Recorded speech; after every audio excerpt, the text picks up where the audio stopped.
우리가 어제도 살펴보았습니다마는 교회 안에 심각한 갈등이나 또 분쟁이 생기는 이유는 하나님 중심의 삶이 아닌 사람 중심의 삶을 살 때 이런 일들이 일어난다는 것을 우리가 살펴보았죠.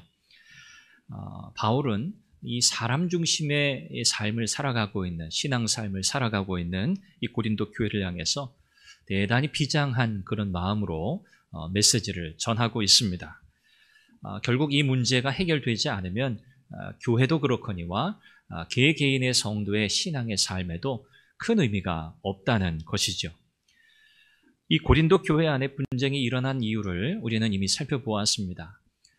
사람들마다 영향력을 미치는 사람들 중심으로 파당을 만든 것이죠. 이것은 교회의 기초를 잘 이해하지 못한 데서 일어난 일이었습니다. 그러니까 교회가 무엇인가, 교회는 어떻게 세워졌는가, 이것을 오해한 것이죠. 이 교회를 교회되게 하는 것이 무엇인가, 우리는 이런 질문을 종종 던져봅니다. 어떤 교회가 참 교회인가, 어떤 교회가 주님이 원하시는 교회인가, 이런 질문을 우리가 던지면서 신앙생활을 해나가야 하죠. 교회를 교회되게 하는 것은 규모에 있을까? 큰 교회이면 그 교회는 진짜 교회인가? 혹은 많은 다양한 사역들, 프로그램들을 하는 교회, 그런 교회는 진짜 교회인가? 주님 기뻐하시는 교회인가? 이런 요소들이 교회를 교회되게 할까?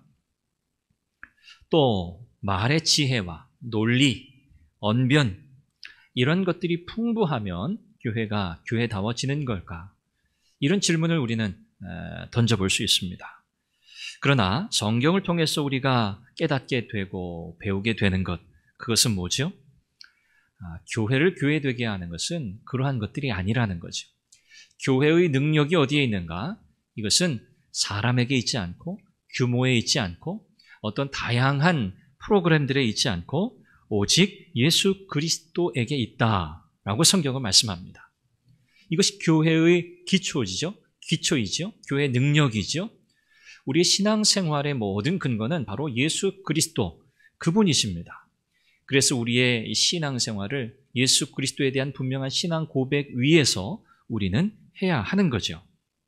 그런데 고린도 교인들은 어떠한 것들을 능력이라고 믿었습니까? 지금 말씀드렸던 것들을 능력이라고 믿었던 거예요. 겉으로 보여지는 것들, 겉으로 이렇게 잴 수 있는 어떤 규모, 프로그램의 내용들, 다양함, 이런 것들이 교회를 교회되게 한다, 그렇게 생각했습니다. 그러다 보니까 뭔가 좀 잘하는 사람이 주목받게 되는 거예요. 그렇겠죠? 뭔가 일을 능력 있게 잘하는 사람들을 주목하게 되고 그 사람들을 중심으로 이렇게 모이게 되는 거죠.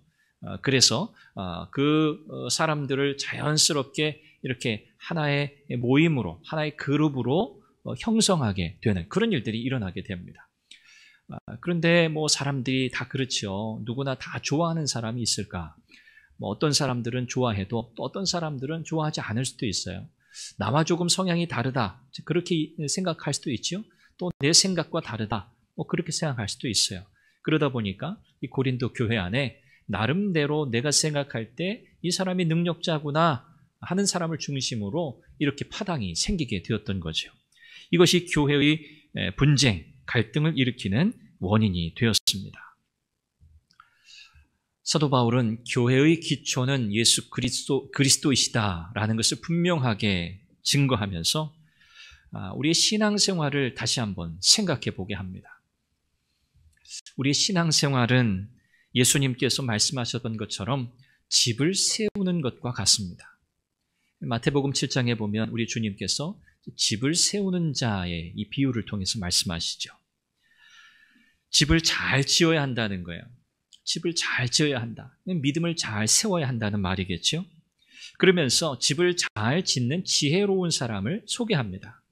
이 지혜로운 사람은 어떤 사람인가? 반석 위에 집을 지은 사람이라는 거예요. 반석 위에 집을 지었다? 이것은 하나님의 말씀 위에 집을 지은 자라, 그런 뜻이죠. 여기서 이 마태복음 7장 23절 또 24절 이어지는 내용을 보면 중요한 단어가 등장합니다. 그것은 바로 행한다라고 하는 단어예요. 말씀을 듣고 행하는 자, 이 사람을 가리켜서 집을 반석 위에 세우는 지혜로운 자라, 그렇게 말씀하고 있는 거죠. 집을 지었는가? 사실 우리는 이것에 집중합니다. 집을 지었느냐? 그런데 초점이 거기에 있지 않습니다. 집을 지었는가의 이 실천 여부에 있는 게 아니라 집을 어디 위에 지었느냐, 이게 핵심이에요. 집을 어떻게, 이 어떻게가 아니라 어디에 지었느냐. 그러니까 집을 하나님의 말씀이라고 하는 반석과 상관없이 지을 수 있다는 말이죠. 내 멋대로 내 마음대로 집을 지을 수 있다는 거예요. 그리고 그것을 믿음의 집이라 이렇게 여길 수 있다는 거예요. 이런 사람을 어리석은 자라 주님은 그렇게 말씀하세요. 하나님의 말씀 위에 말씀대로 행하는 삶, 이것이 반석 위에 집을 짓는 지혜로운 자와 같은 삶이라고 말씀하고 있는 것입니다. 그러므로 행하지 않는 사람은 어떤 사람이에요? 집을 짓지 않는 사람이 아니라 말씀대로 집을 짓지 않는 사람. 이 사람은 행하지 않은 것과 같아요.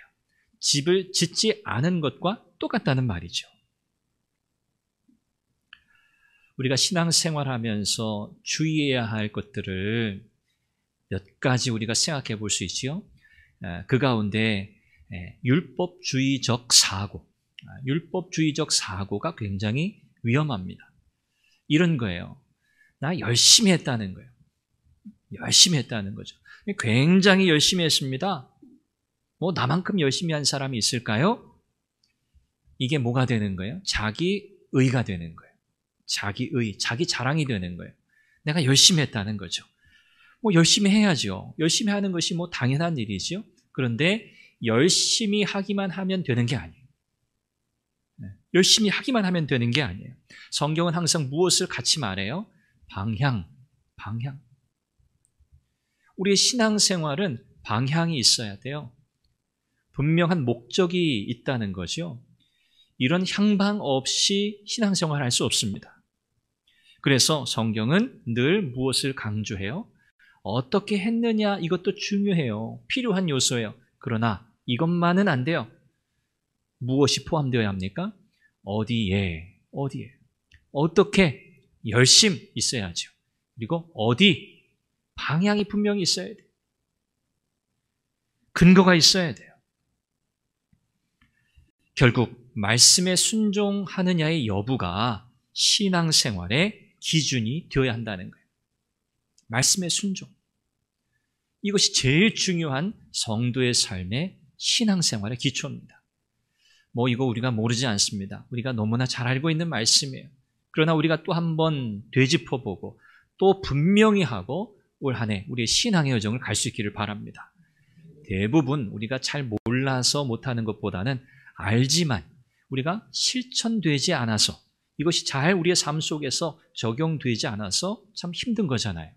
물론 몰라서 못하는 경우도 있습니다만 대부분 신앙생활 오래 하신 우리 성도님들은 대부분 다 이런 말씀들을 익히 알고 있어요. 그러나 올 한 해에는 우리가 이미 알고 있는 이 말씀이 우리 삶 속에서 정말 실천되고 그로 인해서 하나님의 은혜와 능력을 경험하는 그런 역사가 있으시기를 간절히 바랍니다. 그래서 우리의 신앙생활은 철저히 하나님의 말씀 중심의 삶이 되어야 한다. 이것은 달리 표현하면 예수 그리스도 중심의 삶을 산다는 말입니다. 그리스도 중심의 삶을 산다는 것, 이것은 내 열심으로 살지 않는다는 거예요. 내 열심을 자랑 삼지 않는다는 거예요. 이것을 자기 의로 여기지 않는다는 거예요. 내가 과거에 얼마나 이 교회를 위해서 헌신했는데, 내가 가지고 있는 모든 물질, 내 시간, 내 노력, 이 모든 것들을 아끼지 않고 내가 쏟아부었는데 잘하셨습니다. 잘하신 겁니다. 주님이 분명히 기뻐하셨을 거예요.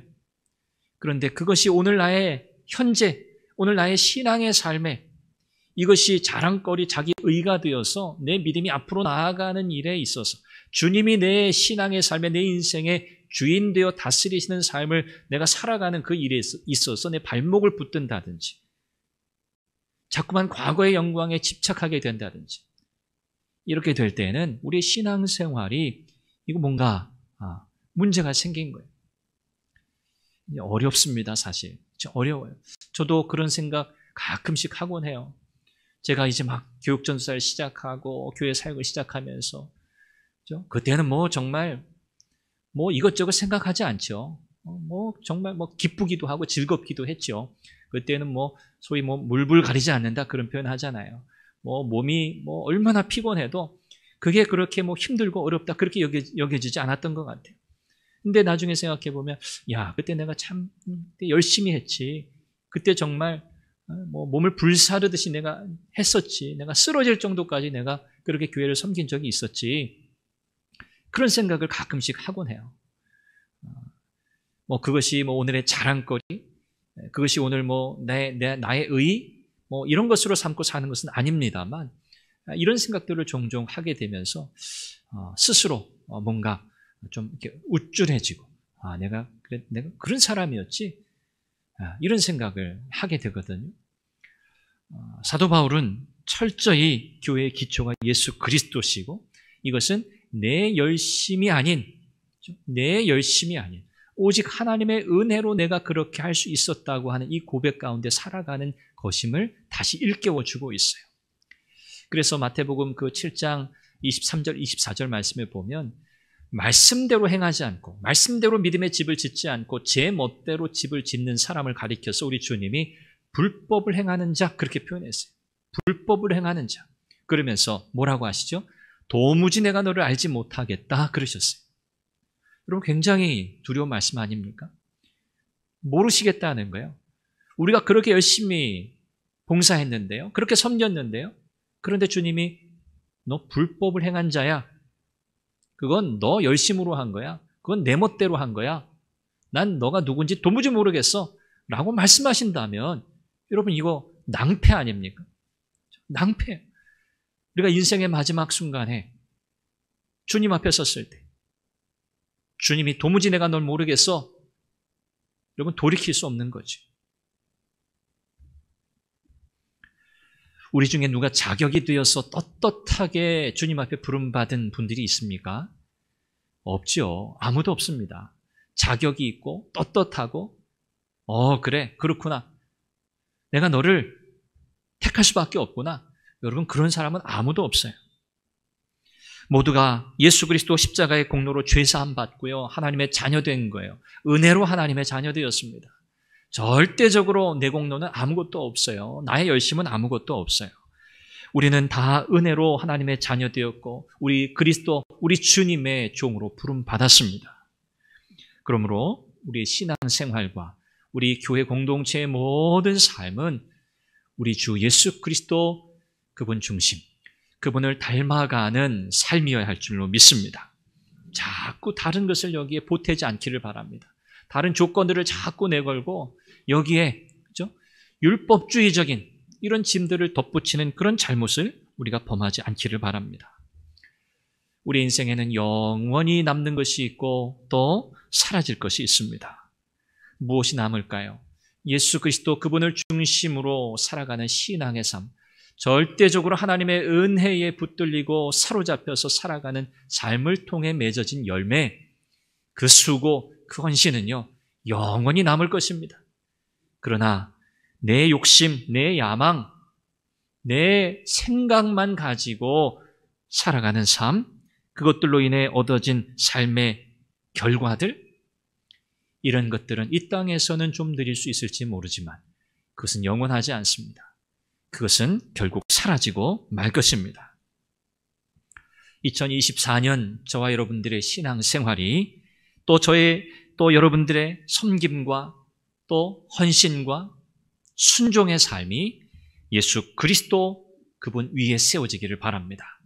우리 주님의 말씀, 그분의 말씀 위에 세워가는 건강하고 바른 믿음의 삶이 되시기를 간절히 바랍니다. 뿐만 아니라 이렇게 우리 주님과 함께 연결된 믿음의 지체들과 더불어서 함께 지어져 가고 함께 몸된 교회를 세워가고 그 안에서 참 하나님의 은혜 역사를 경험하며 예수 그리스도의 십자가 보혈의 능력 가운데 살아가는 그리고 승리하는 우리 모든 선한교회 믿음의 지체들이 되시기를 주님의 이름으로 축원합니다. 우리 같이 함께 기도하겠습니다. 기도의 제목을 드립니다. 교회의 기초가 되신 예수 그리스도 중심의 삶, 말씀 중심의 삶을 살아가게 하옵소서. 잘못된 열심이 있었다면 다 내려놓게 하시고 오직 하나님의 말씀대로 순종하며 철저히 겸손함으로 주님을 닮아가게 하옵소서.